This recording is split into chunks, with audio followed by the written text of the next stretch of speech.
Bonjour, nous sommes donc, comment s'appelle cet endroit?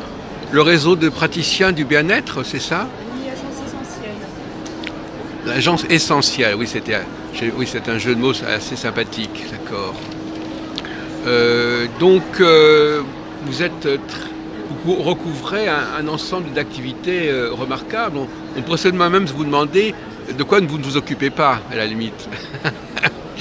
Quelles sont les choses que vous avez laissées de côté? Par exemple, j'ai l'impression que vous avez laissé de côté, par exemple, l'astrologie, par exemple, ou la numérologie, ou les cartes. C'est pas votre, ça a été mis à l'écart. Alors ça n'a pas été mis à l'écart, c'est que toute idée est la bienvenue. Nous avons une personne qui s'occupe, qui oriente les personnes par rapport à des tirages de cartes, effectivement, qui est médium. Ah, voilà, c'est bien de Ça, ne pas être fermé à ça. Oui. Non, on n'est pas fermé du tout. Et puis l'astrologie, il y a aussi possibilité d'aller dans ce domaine-là, avec l'agence bien sûr. Ça fait partie du panel. D'accord, mais c'est pas votre spécialité. On n'a pas de spécialité forcément. Donc vous pouvez toucher à ces questions-là aussi, à la limite. Oui, oui. Oui. Parce que c'est le problème du temps, en fin de compte, Oui. c'est ça. Alors typiquement, l'astrologie, c'est un des outils aussi que j'utilise en mémoire cellulaire. Donc c'est pas mis en avant comme tel, Oui, mais c'est un outil qui est intégré aussi dans d'autres approches. Spécifiquement, moi j'utilise l'astrologie en mémoire cellulaire, qui est une lecture particulière, mais c'est un thème que l'on couvre parfois caché derrière d'autres outils. oui. Non, parce que beaucoup des gens qui sont sur notre chaîne s'intéressent à ces questions. Bien sûr, Hein. tout à fait. On fait un pont entre l'énergétique, l'astrologie, la voyance. Enfin, c'est ça qui fait un peu la subconscience, quelque part. Complètement. Tout à fait, ouais. Bon, alors, par contre, vous avez... Alors, le Feng Shui aussi, d'après ce que j'ai compris, le Feng Shui, également, il y a une dimension de temps.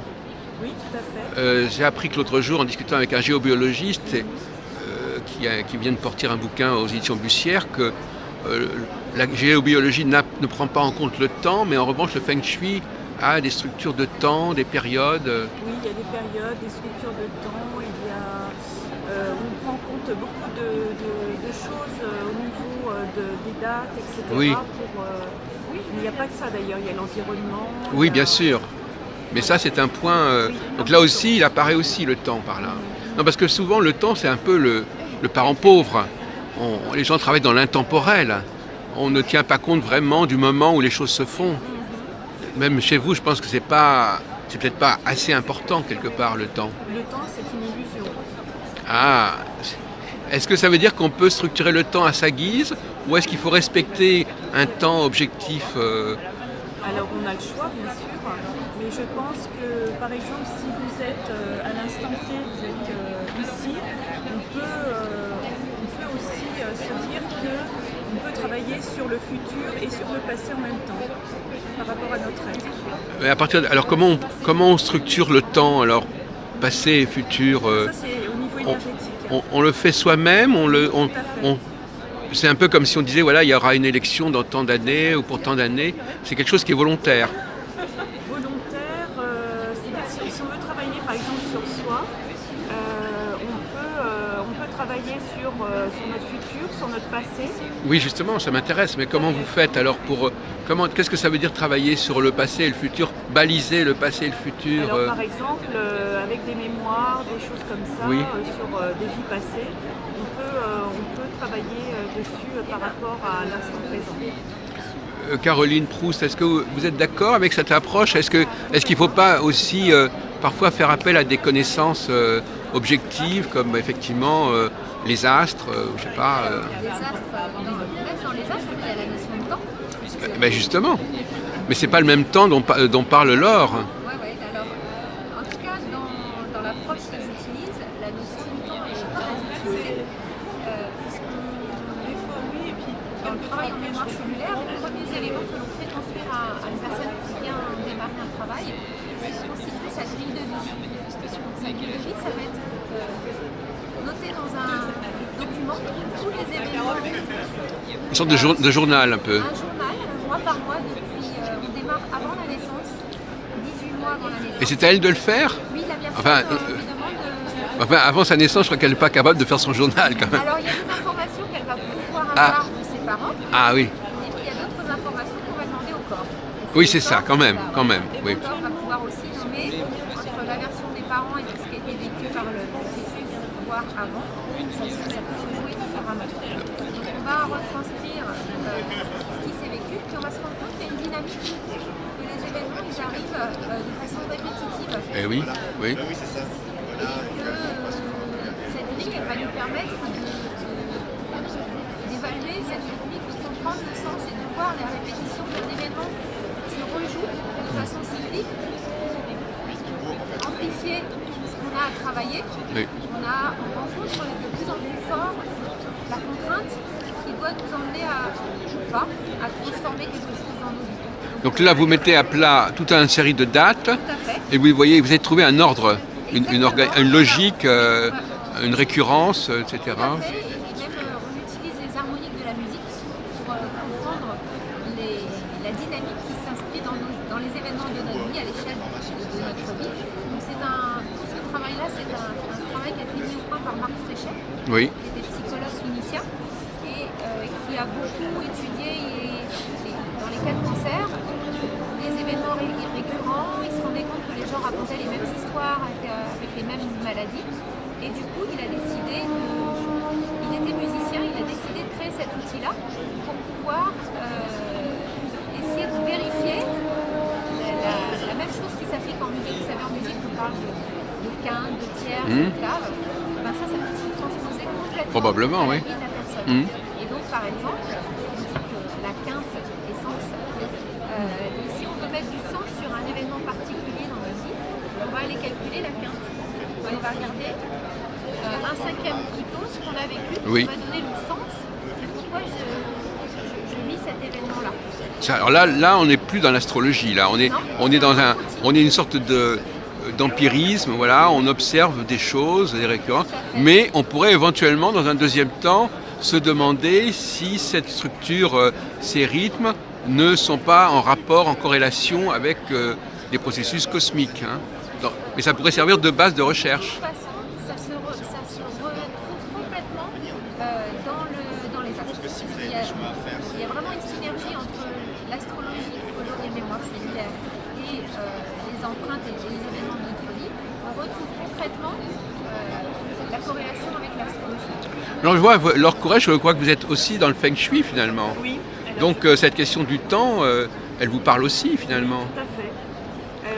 Alors, à tous les niveaux, au niveau des soins que je donne et aussi au niveau du Feng Shui, effectivement.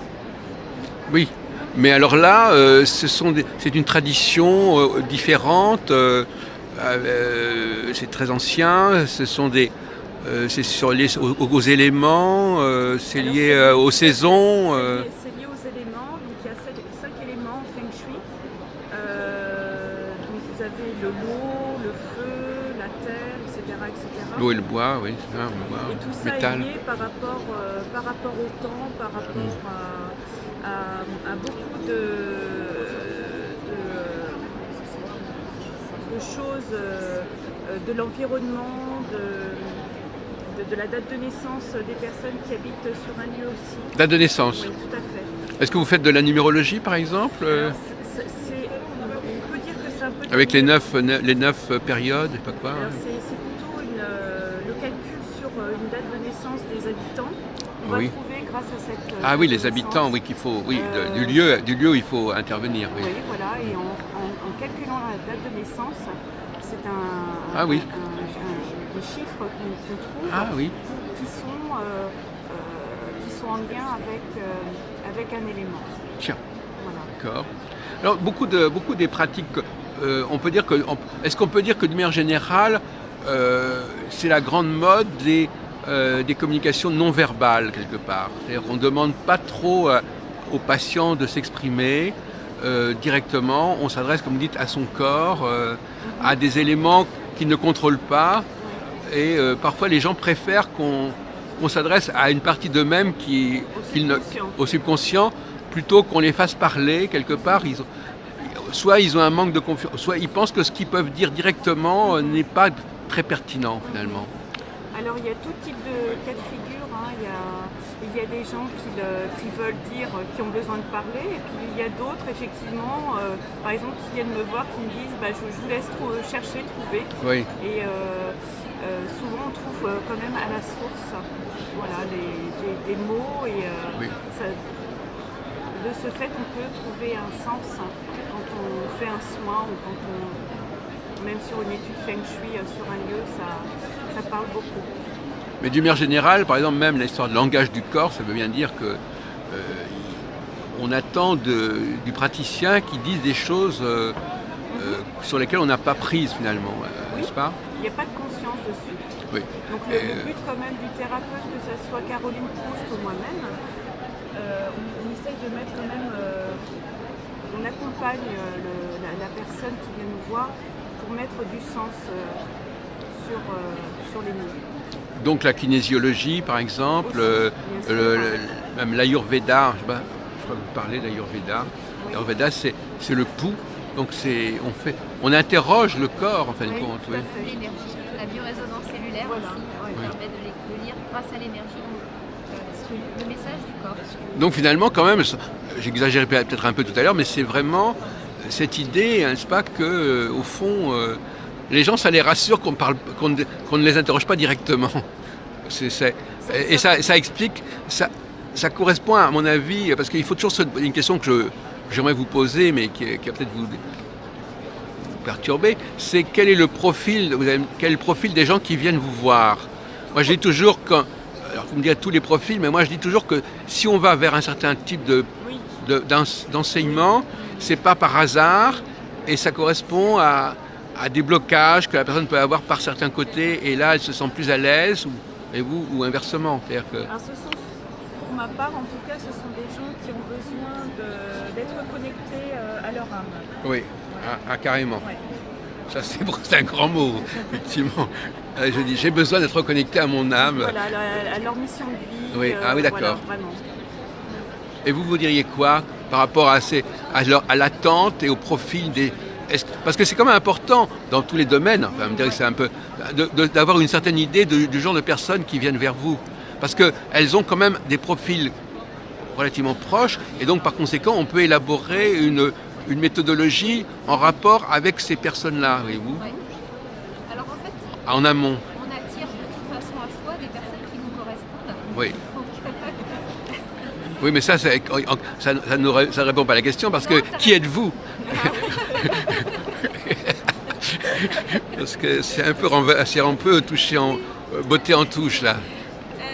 écoutez, moi Et encore, j'en suis pas certain. Je suis pas certain que le praticien a forcément le même profil que ses patients. Quand même, on attire beaucoup le même profil que nous, en général. Bon, d'accord. Mais on pourra en discuter, parce qu'effectivement, bon, c'est un sujet qui est très controversé, cette question. Est-ce qu'il est scandaleux de dire que le praticien n'a pas forcément les mêmes attentes, les mêmes besoins que ses patients? C'est ce qu'on appelle en psychanalyse le contre-transfert. Oui. C'est-à-dire ne pas forcément rentrer dans le jeu du patient. Le patient, il a une demande, il a une certaine idée de ce qui doit se faire, et vous qui avez déjà une certaine expérience, vous n'avez pas forcément la même démarche, ou vous n'avez plus la même démarche, si vous voulez. C'est important de débattre cette question. Ça pourrait faire l'objet d'un colloque, d'ailleurs. Mais ce qui est intéressant, justement, l'intérêt, quand vous disiez de ne pas passer que par l'échange verbal, Oui. d'aller interroger le corps, c'est que effectivement dans l'échange verbal, c'est un dialogue qui s'installe entre le mental du praticien et le mental du patient. Absolument. Et qui est coupé, le mental par nature ment pour se protéger, Oui. on n'accepte pas Oui, la c'est ça. vérité. Toute la question est là. C'est tout l'intérêt de travailler avec le corps, c'est que justement, on peut plus être dans du transfert, parce que c'est le corps qui s'exprime, Oui. et le corps, quand il s'exprime, quel que soit l'outil, lui ne ment pas. Donc il va aller directement exprimer sa vérité, et c'est là où on ne peut pas tomber dans le transfert, parce qu'on ne sait jamais ce que le corps va exprimer en face, et qu'on est plutôt dans amener la personne à aller contacter ce que son corps lui livre, pour pouvoir dépasser et transformer ce qu'elle a transformé. Excusez-moi, je discutais encore un peu là-dessus. Je ne suis pas tout à fait d'accord avec vous, parce que bien sûr, à un premier niveau, bien sûr, ce que vous dites est vrai, Oui. mais à un autre niveau, on peut par exemple dire, voilà, cette personne-là, elle a besoin de passer par le corps, Oui, mais moi, pas forcément. bien sûr. Donc finalement, vous pouvez dire, mais moi je suis très bien dans le verbal et je peux très bien communiquer par le verbal. Donc je ne suis pas obligé de...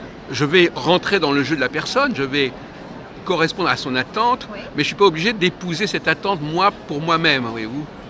Alors, vous parlez en tant que Praticien, oui, en tant que praticien, je ne suis pas obligé, au stade où j'en suis, Oui, de partager exactement la démarche de la personne qui vient me voir.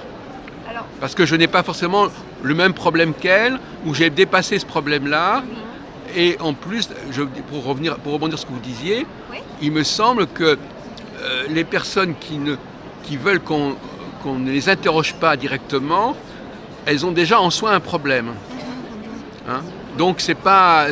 Quelque part, je ne dis pas qu'il y a un traumatisme, mais quelque part, justement, le fait de dire non, non, interrogez-moi autrement que verbalement, c'est pas innocent. Hein. Il faut quand même en être conscient. C'est pas innocent, c'est pas dire ah ben oui, tiens, oui, pourquoi. Non, il faut se dire est-ce que c'est pas aussi là-dessus qu'il faut travailler. C'est ça la question. Est-ce qu'il ne faut pas travailler sur la demande même? Est-ce que signifie la demande du client, du patient? c'est pour ça l'intérêt du réseau, c'est qu'en fonction de ce que l'on peut percevoir de l'attente d'une personne, on va pouvoir aiguiller telle ou telle méthode. Parce qu'effectivement, comme vous dites, chacun a des attentes et des besoins différents. Et que c'est pour ça qu'il existe une multitude d'outils qui permettent d'adresser Oui, en fonction des... Ah non, mais moi c'est pas ce que je suis en train de dire. Moi je Ouais. suis en train de dire que il faut travailler sur cette attente, c'est-à-dire se dire, il faut dire à un moment donné, est-ce qu'il ne faut pas modifier cette attente? C'est-à-dire cette personne qui ne veut pas passer par ce biais-là, Oui. est-ce qu'il ne faut pas l'amener à passer par ce biais qu'elle veut éviter? Donc il ne faut pas simplement... Non, mais, oui d'accord, mais il faut peut-être... Est-ce qu'il faut peut-être la préparer à cela? C'est ce qu'on appelle le breaching. C'est-à-dire que le breaching, c'est-à-dire que... Moi par exemple en astrologie, je le pratique aussi. Oui. Les gens peuvent venir parce qu'ils ont une certaine idée de l'astrologie, parce qu'ils attendent quelque chose de l'astrologie, et au moment où on se dit, il faut peut-être les détacher de l'astrologie vers laquelle ils sont venus. C'est un biais en fait. Oui. C'est une façon Donc de- à un moment donné, la responsabilité du praticien, Oui, oui. c'est pas forcément d'enfoncer la personne dans cette demande-là, mais au contraire de la dire, bon, je sais que vous êtes comme ça, c'est pour ça que vous êtes Oui, là, tout à fait. mais on va peut-être pas en rester là. Oui, Tout à c'est fait. susciter Oui. autre chose. Voilà. Voilà. Et, voyez-vous, donc c'est ça que je veux dire. Hein, c'est, Tout à fait. bon. Ah ouais. Alors, les mémoires cellulaires, vous en avez déjà parlé ou est-ce que vous pouvez développer? Ben, le gros du travail en mémoire cellulaire, c'est pas une thérapie, c'est un chemin d'éveil. Aller à la rencontre de soi en explorant ses mémoires. Quand on parle de mémoire cellulaire, ce sont des mémoires non pas intellectuelles, mais des mémoires inconscientes. Elles contiennent toutes les mémoires du transgénérationnel, puisque dans l'ADN, maintenant, on s'est démontré que dans l'épigénétique, on récupère l'information de tout le vécu de notre arbre généalogique. Il y a les mémoires de l'âme, qui sont aussi là, qui rentrent en résonance avec ces mémoires familiales. Et en mémoire cellulaire, en fait, le gros ce dont on est imprégné dans nos cellules se trouve dans les 18 mois qui précèdent et incluent la naissance. Tout est là. Alors on revient à cette idée de Voilà. comment peut-on savoir... Tout à fait. il y a même des gens qui parlent de ce qui a précédé la naissance. Oui, c'est ça. Oui, on démarre 9 mois avant la Oui, oui. conception. Ça fait... On se demande comment ça se passe. Alors il faut interroger les parents, comment ils ont attendu l'enfant. Qu'est-ce qu'ils vivaient, qu'est-ce qu'ils ont eu comme projet pour l'enfant, Oui. est-ce qu'ils le voulaient, est-ce qu'ils voulaient une fille, est-ce qu'ils voulaient un garçon, est-ce qu'il fallait Oui. un héritier. Tout ça, en fait, un petit peu d'astrologie, va nous parler de la vibration de départ. Alors, il y a une question qui se pose comme ça, mais enfin, je vais un peu trop loin peut-être, c'est-à-dire la question de... mais vous n'êtes pas obligé de répondre. Enfin, le problème du karma, c'est-à-dire que, bon, à la limite, est-ce que la personne a choisi de s'incarner? Enfin, est-ce que ça fait partie de votre arc-en-ciel? La mémoire cellulaire, effectivement. Oui. C'est pour ça qu'on zone le moment avant, même si on n'est pas encore là physiquement, Oui. parce qu'on n'a pas pris corps encore. Mais effectivement, mémoire cellulaire, on considère que l'âme, elle rentre en résonance vibratoire avec les parents qui sont les meilleurs pour son chemin d'évolution. Oui, voilà.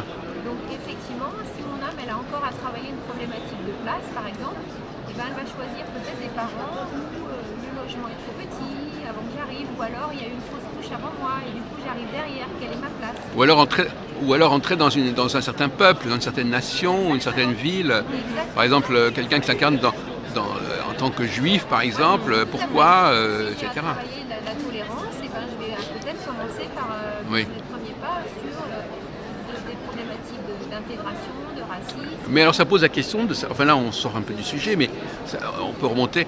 Qui est-ce qui organise tout ça? Qui est-ce qui organise toute cette programmation? Il doit y avoir des instances, des autorités. Supérieur, voilà. Ça suppose cela implicitement, ou des dieux. Enfin, je sais pas. On peut discuter de ça. On peut pas échapper. Je vois que vous n'avez pas de limite finalement. Vous n'avez pas de limite dans votre façon d'approcher les questions. Moi, je vois par exemple que vous ne touchez pas, par exemple, à la graphologie, par exemple. C'est pas inintéressant, je dis ça comme ça en passant. C'est pas inintéressant, mais après on est obligé quand même de se structurer, de mettre un cadre. Ou par exemple, tout à l'heure, je viens de discuter avec des personnes, ils font iridologie, morphopsychologie.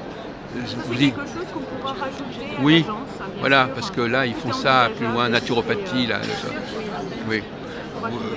Vous avez, parce que là aussi, alors, donc vous avez, donc finalement, comment ça prend beaucoup de temps de passer chez vous? Il y a un itinéraire, il y a un timing, comment ça se passe?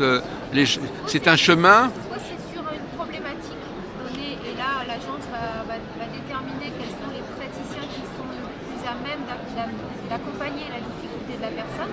On peut contacter l'agence pour une problématique. Ça s'appelle une agence, c'est joli. L'agence essentielle, oui. Oui. Ça peut être soit j'ai une problématique avec le tabac, donc là on va faire appel au praticien qui adresse cette problématique. Oui, voilà. Oui. C'est un parcours. Ah oui. Où une personne vient pour une approche particulière, et là c'est du spécifique. Alors à quoi sert cet objet? Il fait partie de votre système? Cette table, Oui. alors c'est une table qui permet soit de faire des soins énergétiques, ou bien Caroline, elle met des personnes pour faire des tests et pour bien. Ah oui. Voilà. Alors on vous a un peu négligé parce que Caroline prend beaucoup la vedette, Pas de souci. mais j'aimerais bien que vous repreniez un peu ce qui je ne sais pas, justement. Sur mon travail. Oui, c'est ça, voilà. D'accord. Parlez-nous un peu de ce que vous faites et des émissions que vous faites aussi. Ah oui. Alors je suis énergéticienne depuis 2004.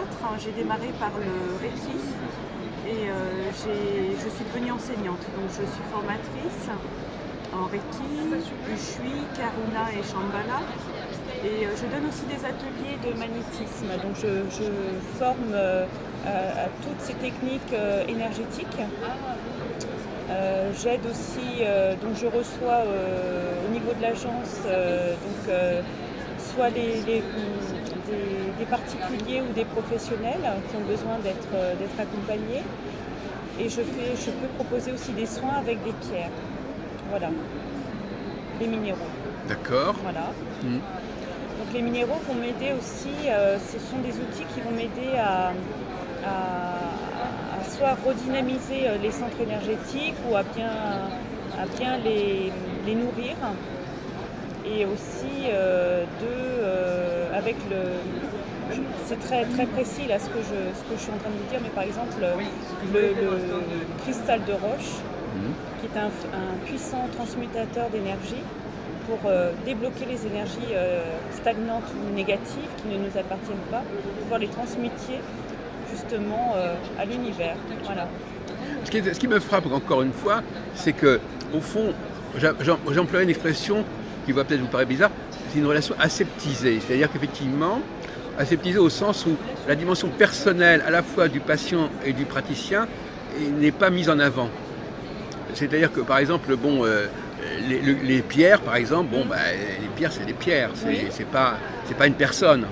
Donc c'est un peu dépersonnalisé par certains côtés, c'est un peu exagéré, mais je veux dire, j'essaie d'entrer dans la logique c'est un climat comme ça où c'est le corps qui m'intéresse, c'est des données comme ça qui sont là, et puis d'autre part, moi en tant que praticien, je vais faire jouer un certain nombre de processus, et finalement, il n'y a pas énormément d'implication directe. Vous voyez ce que je veux dire Du praticien sur enfin, les il va, personnes qui viennent nous voir. c'est-à-dire qu'il va quand même.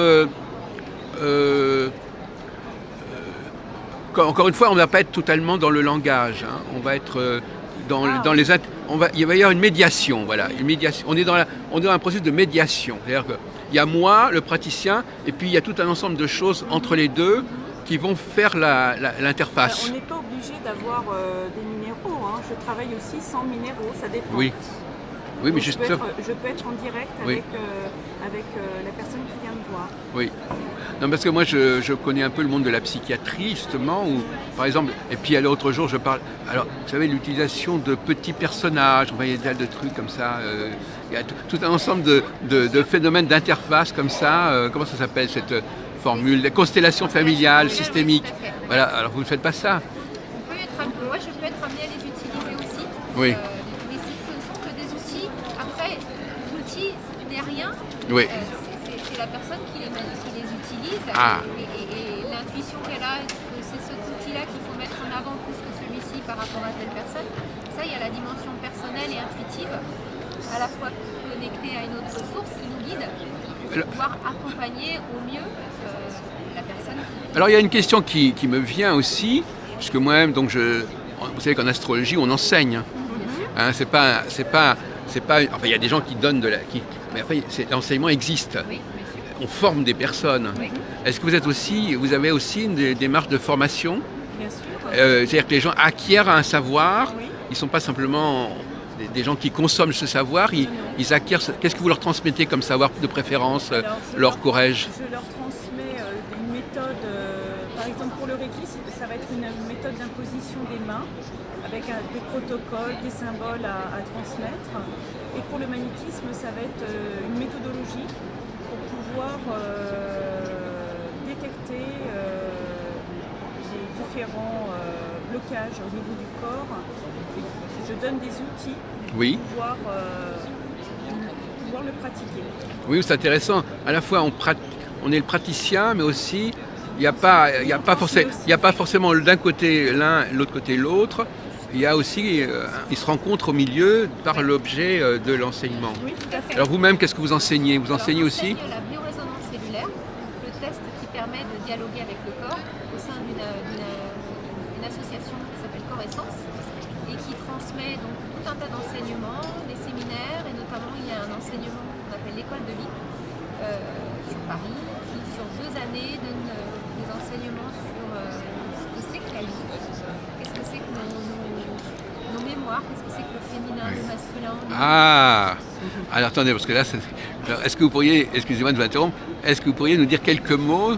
Parce que c'est souvent des questions qui ne sont pas du tout abordées pas mal dans le droit. Ouais. Le masculin et le féminin, alors souvent les gens passent à côté, disent non, ça n'a pas d'importance. Et là, apparemment, vous abordez cette question sérieusement. Tout à fait, oui, effectivement, on vient contacter, enseigner ce que c'est que le féminin et le masculin, Ah oui. c'est que le couple.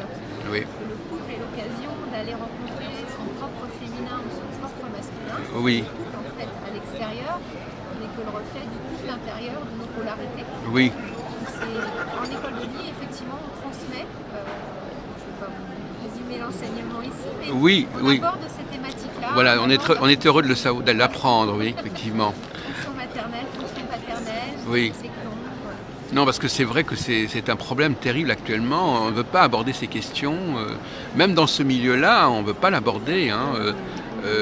Et vous, par exemple, Laure, vous savez quelle est la différence entre le psychisme masculin et le psychisme féminin Alors la différence, la distinction, je ne sais pas comment appeler ça, parce qu'apparemment vous n'êtes peut-être pas sur la même longueur d'onde que Madame Proust, je ne sais pas. alors, Après tout, chacun a ses options. Une vision différente. Moi je dis que c'est une complémentarité, il n'y a pas d'opposition. Oui. Et que même dans un psychisme masculin, on peut trouver du psychisme féminin. Donc je pars du constat que de toute façon on est avec le tout. Oui, mais si vous voulez, cette réponse ne me satisfait pas parce qu'on ne sait pas ce que vous entendez par le masculin et le féminin. Est-ce que vous pouvez, parce que c'est vrai, on peut dire Parce que si je continue à utiliser ces mots-là sans les définir, on peut tourner en rond, évidemment. Hein. Le féminin, pour moi, c'est pas une histoire de tenue vestimentaire, c'est plutôt une histoire d'être. Le féminin, moi, c'est tout ce qui est dans la dimension d'accueil, d'ouverture, de réceptivité. Oui, De création. d'intuition, d'intériorité. Il est D'accord. associé à la lune, alors que le masculin, il est plutôt dans l'action, dans Bon. le faire, dans l'émergence. Ouais, Ce sont des idées à peu près connues. Enfin, je veux dire, c'est à peu près ce qu'on dit. Oui, voilà, d'accord. D'accord. C'est d'apprendre à jongler avec les deux. Alors, pour terminer, enfin, en tout cas pour avancer, il y a une chose entre enseigner à quelqu'un des pratiques et qu'est-ce qu'il va en faire de ces pratiques? Il va les utiliser pour lui-même ou pour son entourage? Est-ce qu'il, voilà, il peut aussi, ça peut aussi l'aider à gérer ses rapports avec son entourage. Exactement. Voilà, c'est intéressant. Déjà, c'est un travail pour lui, puisque avant de pouvoir s'occuper des autres, il faut savoir s'occuper de soi. Oui, bien sûr. Et donc la personne peut après intégrer ça même dans son parcours professionnel, si c'est un thérapeute. Voilà. Ma question n'est pas innocente parce que d'une certaine manière, je pense que dans un certain nombre de cas, au fond, les gens, bien, ils se connaissent, mais ils souffrent de ne pas connaître les autres. En fin de compte, leur problème, c'est ça. Bon, je ne vais pas prendre un exemple. Enfin, moi, je prends par exemple le cas des schizophrènes, par exemple. Bon, ça vous dirait que je ne sais pas si vous savez ce que c'est. Moi, j'ai discuté récemment avec l'association qui s'occupe de la schizophrénie en France, qui a créé un nouveau site, etc. Ils m'ont dit que la schizophrénie, c'était la difficulté du rapport avec les autres. Bon, donc effectivement, apprendre telle et telle technique peut permettre de mieux comprendre autrui. Et finalement, pour beaucoup de gens, c'est les autres qui font problème et pas tellement soi-même. Les gens parfois imaginent qu'ils se connaissent plus ou moins. Et c'est finalement leur souffrance, c'est l'autre. C'est l'autre. L'autre, c'est inconnu. Hein. Et donc finalement, ils apprennent ces techniques. Par exemple, dans le cas de l'astrologie, par exemple, on sait pertinemment que les gens, quand ils viennent à des cours d'astrologie, c'est pas seulement pour se connaître eux-mêmes. C'est pour pouvoir connaître les autres. Voyez-vous ? Alors, est-ce que vous avez abordé cette question-là ? C'est aussi une question qui est sous-jacente. Il faut dire pourquoi il veut savoir ça. Est-ce que c'est pour se connaître lui-même ou est-ce que parce qu'il a une difficulté à appréhender autrui ? C'est une bonne question. Mais en fait, Voilà toutes sortes de questions. pour moi, il n'y a pas de réponse classique. Mais en fait, c'est qu'il ne recevra pas l'apprentissage de la même façon selon son intention. Ben oui. Donc peut-être que son intention, c'est d'aller à la rencontre de l'autre et de rencontrer les autres. Et pour d'autres, ce sera peut-être d'aller vers eux. Voilà. Et que de toute façon, quand on rencontre l'autre n'est qu'un miroir. Alors nous avons une dernière question, notre dernière question, c'est qu'effectivement, est-ce qu'on forme de la même manière des gens ? Parce que quand les gens vont suivre des formations, ils peuvent avoir des motivations différentes. Complètement. Soit c'est pour eux-mêmes, soit c'est pour exercer. Oui, tout à fait. Et quand on veut exercer, voyez-vous, on retombe dans cette question. Celui qui veut exercer, il n'a pas forcément la même attitude que celui qui il se dit tiens, c'est un métier intéressant. À la limite, par exemple, peut très bien devenir pâtissier et avoir horreur des pâtisseries. Je veux dire, pour vous donner un exemple. Alors, en général, la personne qui veut devenir pâtissier, je pense qu'elle doit aimer quand même les pâtisseries. Oui, mais enfin, n'exagérons pas. Par exemple, prendre un exemple encore plus idiot. Par exemple, quelqu'un peut être spécialisé dans les soutiens-gorge et ne pas porter de soutien-gorge parce que c'est un homme. Je veux dire, on peut très bien avoir une activité et ne pas s'impliquer personnellement. On n'est pas forcément concerné par cette activité. Hein. On peut vouloir, par exemple, il y a des gens qui veulent aider les autres parce qu'ils financièrement et qui eux n'ont pas besoin d'être financières. Pour un exemple ridicule. Voilà. Donc c'est pas symétrique forcément. Hein.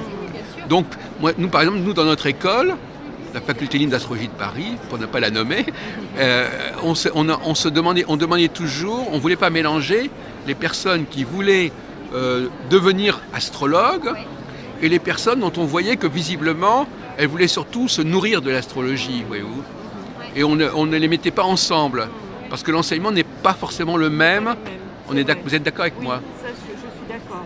Par exemple, alors, J'aime bien aussi mélanger. Mixer. Les personnes qui sont thérapeutes et qui veulent, par Ouais. exemple, Ah, ouais. apprendre Bah oui. le Reiki ou le magnétisme pour ajouter ça à Oui.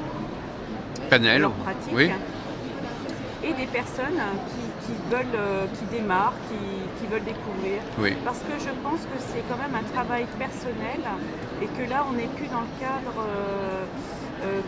Quand tout le monde est réuni, même s'il y a des thérapeutes ou s'il y a des personnes qui ne sont pas thérapeutes, elles ont quand même une recherche particulière et commune, c'est-à-dire de pouvoir avancer, de ressentir les choses et déjà pour eux-mêmes. Donc, Alors il y a pas de- oui. Le mot de la fin alors, pour rebondir, qu'est-ce qu'on n'a pas dit encore, qu'est-ce qui a été oublié Pour moi, quel que soit l'outil, quelle que soit la pratique, quel que soit le thérapeute, c'est toujours une rencontre. Une rencontre qui forcément fait bouger tout le monde. Et que pour moi utile, c'est à travers toutes ces rencontres, c'est de faire circuler cette énergie d'amour. D'accord. Donc, parce que vous avez employé des expressions, c'est vous qui avez employé le mot âme tout à l'heure. Oui. C'est vrai que c'est pas évident. Quelqu'un qui dit je veux connaître mon âme, est-ce que c'est une attente courante, ça, de dire je veux ça. C'est pas connaître son âme, c'est être en connexion avec son être profond. Oui. Et c'est une idée que les gens, ça circule cette idée d'être Ça circule, c'est-à-dire que par exemple une personne peut venir me voir et me dire mais je n'en peux plus de mon travail, j'en peux plus de ma vie personnelle. Et là mon travail c'est de guider la personne et de l'amener sur le chemin où elle doit être, vraiment.